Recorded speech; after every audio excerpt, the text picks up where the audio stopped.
So Don Parker came to me excitedly to share his idea after generously winning this year's auction bid for a customized sermon. He said, "I feel this information is critical since we're in the middle of a pandemic. People are dying, and the climate crisis is worsening. The health of everyone, including this fellowship, is of high priority in my mind." Well, thank you, Don. Thank you. Don's been a member of Chalice for 21 years. He's in the choir and often takes photographs for the congregation. We are his precious community, and he cares about everyone's well-being, which is why he fervently wanted this topic today. Don's passion for healthy eating was fueled by his mother's untimely death at age 54 from a heart attack. He remembers she didn't really exercise. She ate a lot of bacon, eggs, and pork chops.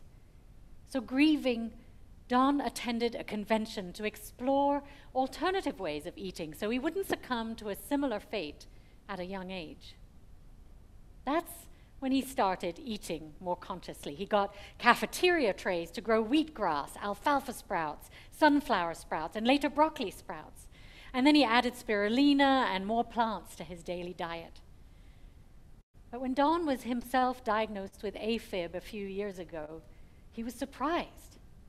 And again, genetics do have a strong influence on us.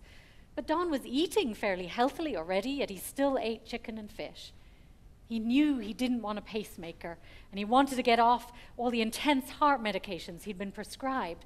So about a year ago, he chose to go totally vegan, like you heard from Ani earlier. Inspired by Bill Clinton, who after his heart attack went vegan, who sadly, as many of you know, is in the hospital this week with an infection in Orange County right now, Don began to try a new way of eating. Although he's still on statins a year later, he's cut their quantity in half. Don's lost weight and notices he's not as hungry as he used to be. By eating more nutritious food, Don finds he needs less calories to satisfy his hunger, and he feels better overall, and he really wanted me to impart the source of his inspiration and well-being to you. Don shared a book with me called How Not to Die. Pretty compelling title, isn't it? By physician and an infectious disease expert, Dr. Michael Greger. Greger asserts through extensive peer-reviewed scientific evidence that most premature deaths can actually be prevented through simple changes in diet and lifestyle.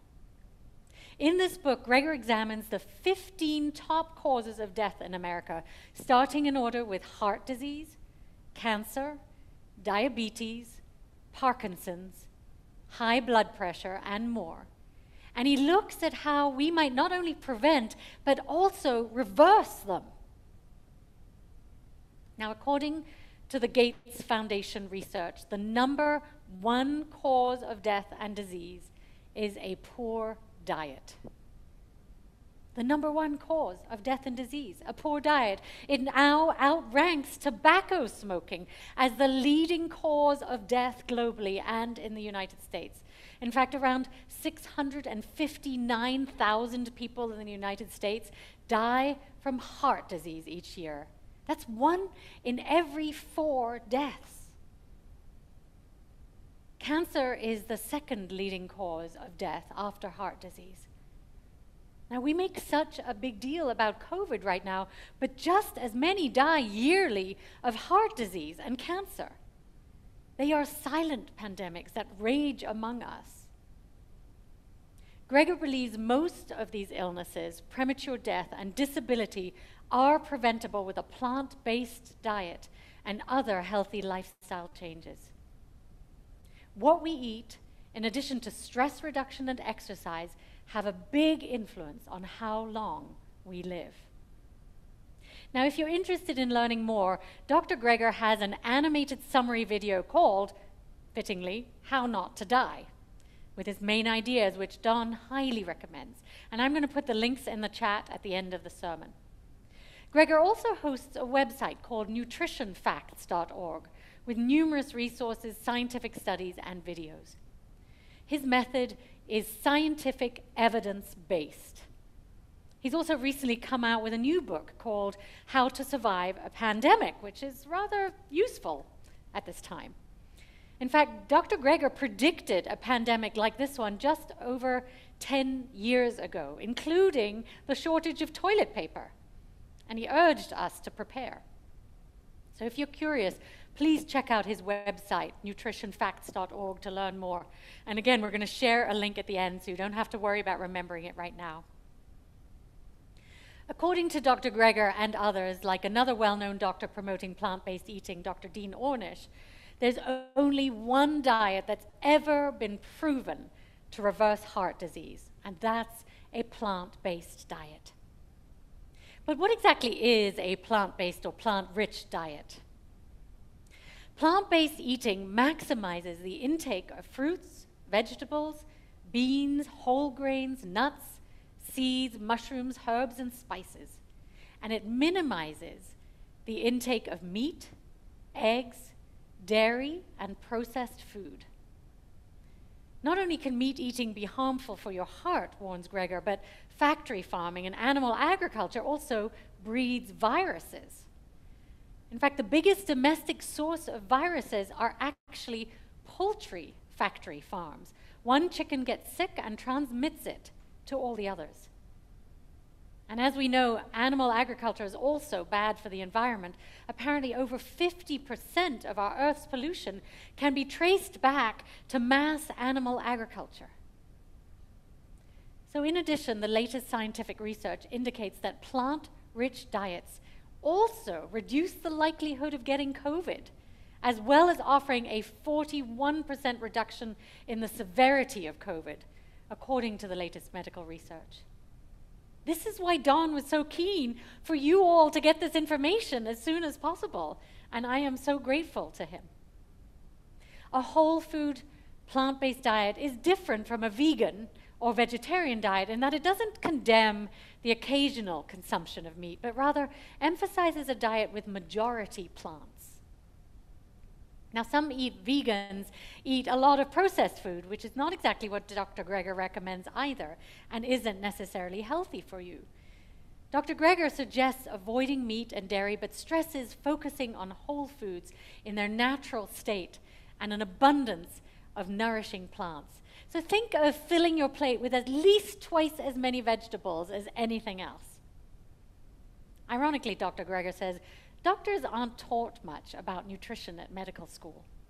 In fact, it makes up only a few hours, like between 1 and 8 hours of their entire medical training.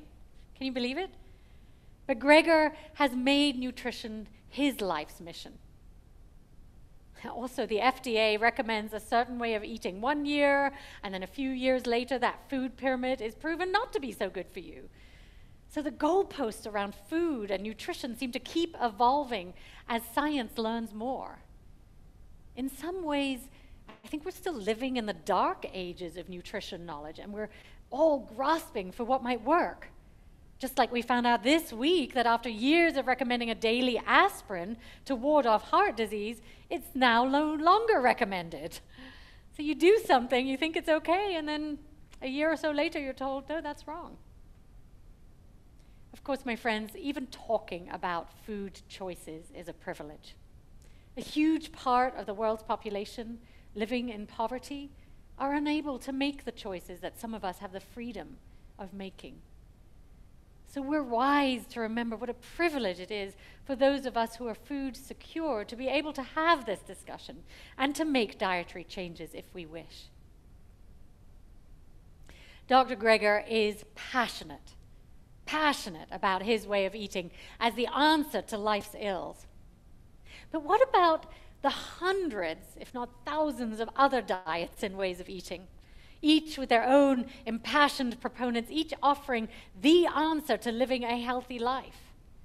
There's paleo and keto. There's the Whole30 and Mediterranean diet. There's Weight Watchers, Nutrisystem, and Noom. There's the blood type diet, the TLC diet, and longevity expert Dr. Murray's Pegan diet, which is a cross between paleo and vegan. And then there's Atkins, the DASH diet, the MIND diet, as well as flexitarian and climatarian diets. And then there are anti-inflammatory diets and meat-only diets and macrobiotic and raw food diets.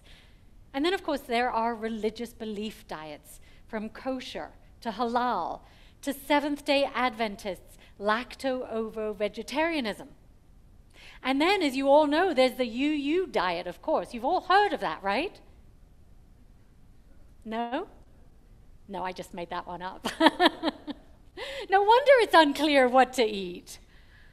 In fact, there are as many different ways of eating as there are religions in the world. And like religions, all of them claim to have the answer. And people can get almost as evangelical about their way of eating as they do about their religion. Am I right? You know, I used to be like that. I was so excited about what I discovered that I started proselytizing that the way I had found was the right way for everyone. But as I matured, I've become more of a Unitarian Universalist in my way of eating as well. I don't think there's a one-size-fits-all way of eating. We all have such different bodies. Just like there's not one religion or belief system that has all the answers or is right for everyone, as Ani shared earlier. We need to explore options to see what works for us and our body. Unitarian Universalists believe there are many paths. There's never just one answer, and we need to ask questions, research, find our truth, do a deep dive into what truly works for us. Think about what we value and see if our way of eating can come into alignment with that. I keep talking every week about getting into alignment with our values. Become conscious about our food choices. Undertake awareness-raising practices that help you listen internally and discern what's right for you and your body, your family, your conscience, and our planet. So what if you asked yourself once in a while, how do I want to feel after my next meal?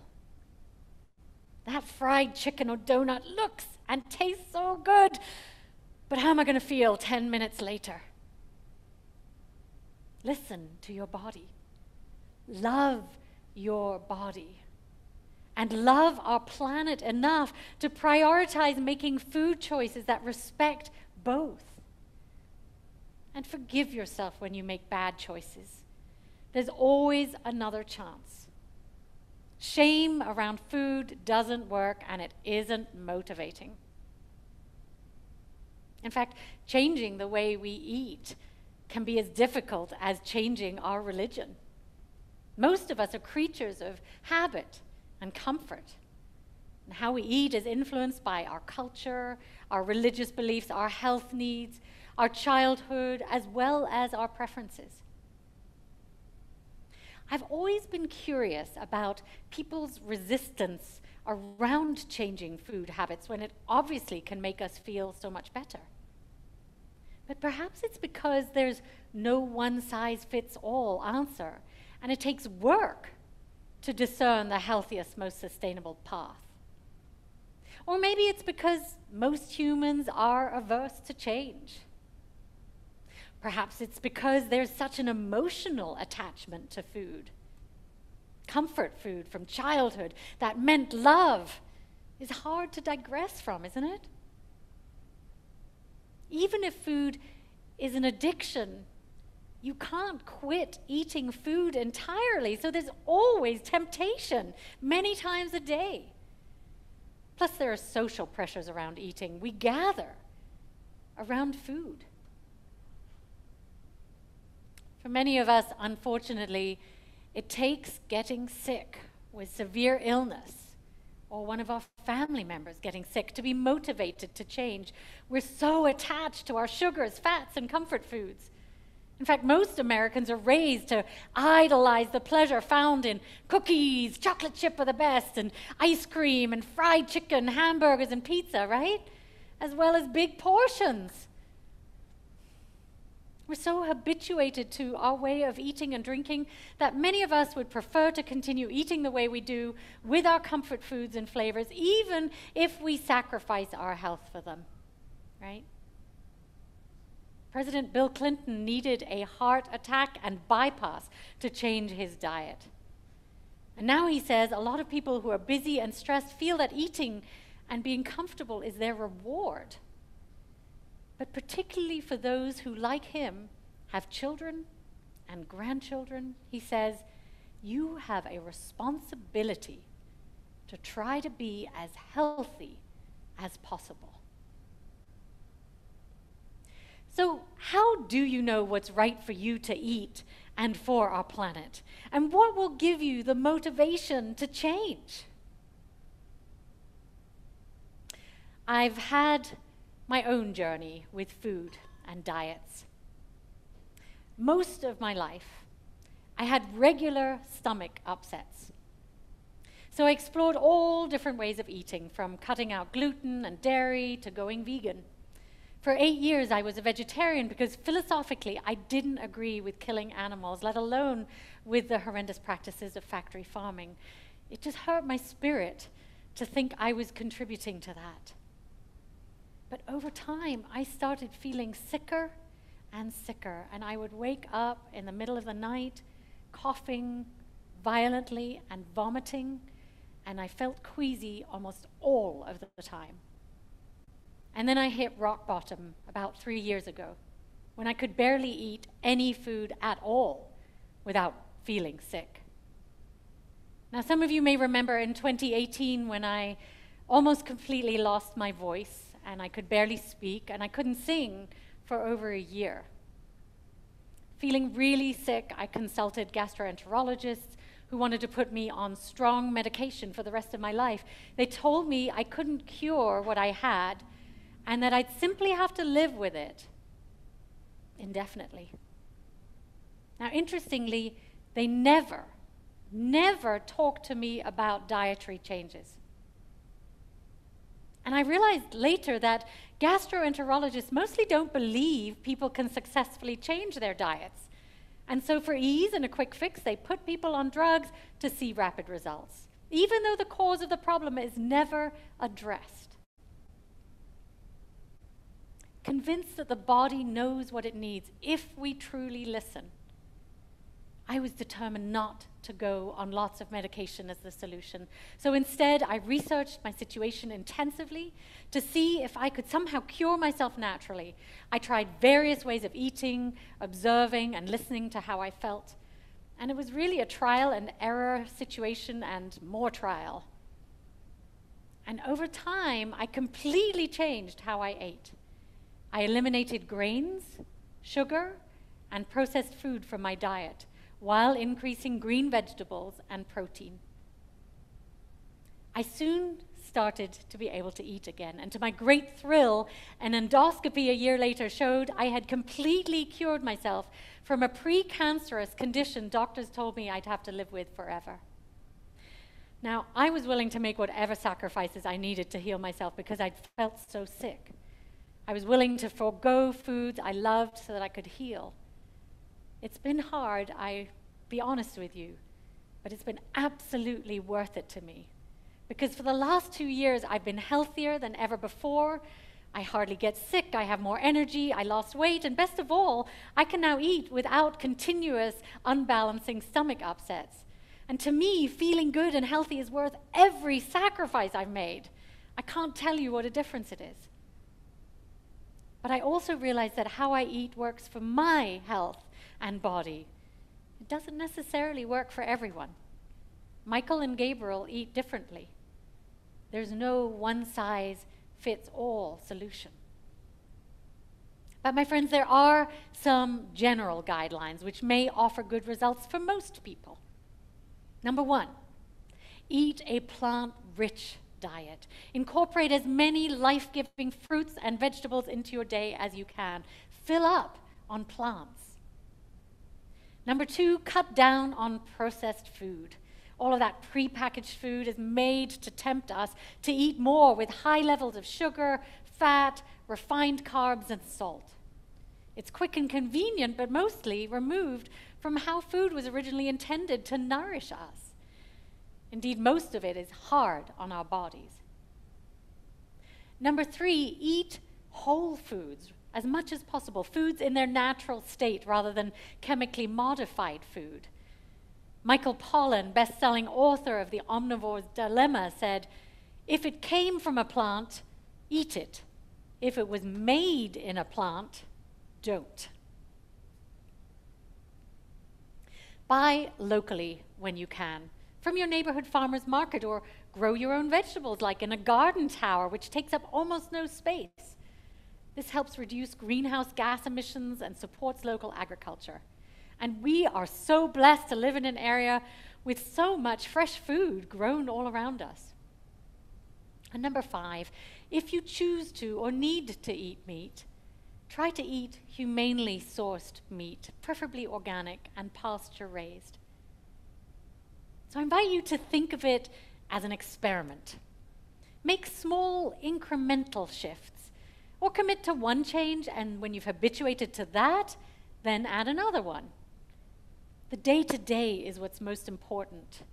And of course, you can allow yourself to cheat every now and then and see how you feel. It doesn't have to be all or nothing right away, unless you function better that way.